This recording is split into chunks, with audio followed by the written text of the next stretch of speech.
Viridian, The Green Guide, by Clouds. My Head in the Clouds Not Coming Down.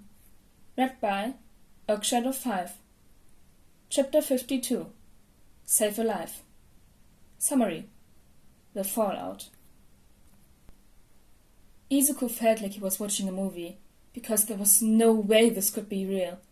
Maybe it was a murder mystery and the Eraserhead was the daring detective that would ultimately save the victim and catch the killer. That had to be it, because Izuku obviously wasn't the hero of the story, and maybe that would explain why the body on the floor didn't feel real. At any moment, the director would stand up from one of the tables behind them and yell, "Cut!" And Kohaku would sit up and wipe fake blood from her face as she laughed at the stupid looks on their faces. Somehow, Izuku knew that wasn't going to happen. This wasn't a movie. The realization hit him like a truck, and he felt a sick feeling of dread crash down on him. This wasn't a movie. This was real, wasn't it? Izuku stumbled backwards and turned to run, anything to get away and stop looking. A part of him knew that it wouldn't help, but somehow, maybe if he wasn't looking, he could pretend that the Vietnam feeling was telling the truth and that none of this was real. It couldn't be real, because if it was real, then that meant that Izuku had... Before he had even taken 2 steps, Izuku felt something grab his wrist and instinctively knew that it was Eraserhead's capture weapon. This was it. This was the moment he got arrested, and the fact that he was quirkless wouldn't even help him, because someone was dead now. It was all his fault, and Eraser was going to take him to jail, and his mom and Kachan would be so disappointed, and Ahmed was right and he couldn't be a hero, because what kind of a hero got people killed? The capture weapon on his wrist pulled him back toward Eraserhead, and Izuku didn't even fight it, but instead of handcuffs, that he'd expected, Izuku found himself being grabbed in strong arms. Kid, don't. Problem child, just... It was like Eraser didn't know what to say as he held Izuku in place. But his voice didn't sound angry, just sad, which was somehow even worse, because that destroyed the last barrier that was preventing Izuku from crying. He didn't even really notice the tears started flowing, or when he started apologizing. He just knew that there was now a large red patch on Eraser's shoulder, and the only sound he could hear was his own frantic apologies muttered on repeat. "I'm so sorry," he whimpered again. I didn't mean, I'm such an idiot and I deserve. It's all my fault." Kid. Eraser growled in frustration. Just. Okay. I know you didn't mean to. Just let it out. Somehow, that just made Izuku cry harder. Leave it up to a Deku like him to mess up this badly. He should have just taken Kachan's advice and jumped. Sure, maybe Kachan would have gotten in trouble and people would have gotten hurt, but at least no one would be dead. A tiny bell jangled as the door opened, and Amplifier and Rocklock finally arrived, ready for a fight. Not that there was any villains left to take down besides Izuku, who didn't deserve to resist arrest. They took one look at Izuku crying in Eraser's arms, but couldn't see the body from where they were standing, so they just took in the scene in growing confusion.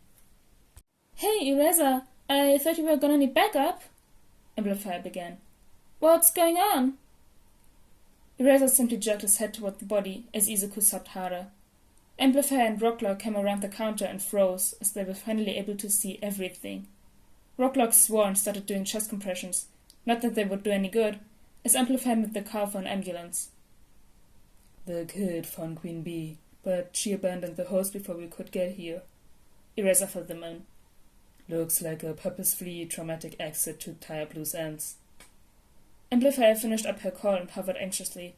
Her hand raised like she wanted to touch him, but wasn't sure if that would be okay, which made Izuku feel even worse. He didn't deserve to be comforted.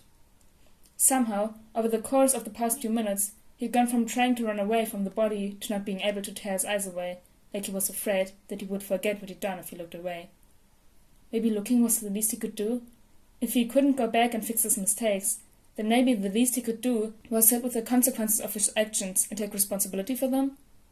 He felt Eraser shift slightly, moving to block his view.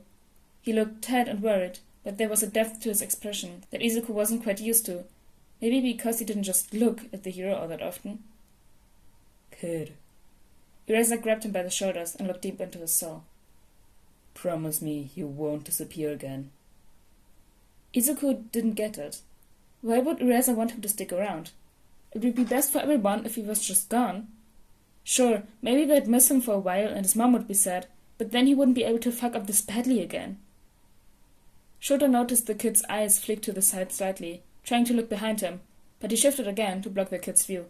What was done, and he couldn't change the past. He knew that all too well, but he'd become a hero to save as many people as possible. There was nothing he could do for Queen Bee's host, but he needed to make sure there weren't 2 deaths from this whole shit show. God knew the kid's mental state was fragile enough already, without blaming himself for a murder, but Shota didn't know if he could handle another month of searching obituaries for the kid's face. Viridian still hadn't answered him, and Shota almost growled in frustration. Kid, there's nothing you can do for her now, but you need to stay alive, got it? Heroism is... It's dangerous, kid. You know this. You've almost died so many times. Then why haven't I? The kid's voice sounded so broken. Why am I still alive? I can't even die right. Stop that, kid. Rockblood came up behind them, apparently realizing that there was no point in trying to revive the old host. You can't blame. It's my fault, though. The kid's mental state shifted to anger, and Shota couldn't help but be grateful that it was something. I should have left it to the heroes. Yes, you should have, Shota said blankly.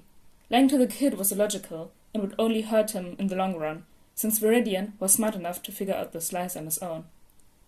But saving lives isn't an exact science. People fuck up. People die. But you have a lot of lives left to save, kid. Starting with your own. Eraser's right. Amplifier finally put a hand on his back. I don't know exactly what happened, but we don't want to lose you, kid. Viridian seemed to think about that for a second, and Shota looked at him intensely. Kid, I need you to promise us that you'll stay alive tonight. If the kid didn't promise, Shota was going to take the kid and get him help, no matter that it would probably destroy whatever hesitant trust the kid had in him. Honestly, he should probably do that anyway. Vigilantism really wasn't a good coping mechanism, and it definitely wasn't a replacement for the therapy that the kid so obviously needed. Kid, Shota promised. Izuku looked into Eraser's eyes. He was just doing his job, trying to save people's lives, even if they didn't deserve to be saved. Izuku took a deep breath and pushed all of his feelings down as far as they could go. He could deal with this later, but it didn't seem like they were going to arrest him, so he needed to get home so he could break down in private. Okay. Izuku didn't know if it was a lie or not. There was still too much going on, but... I'll stay alive. The "for now" was implied.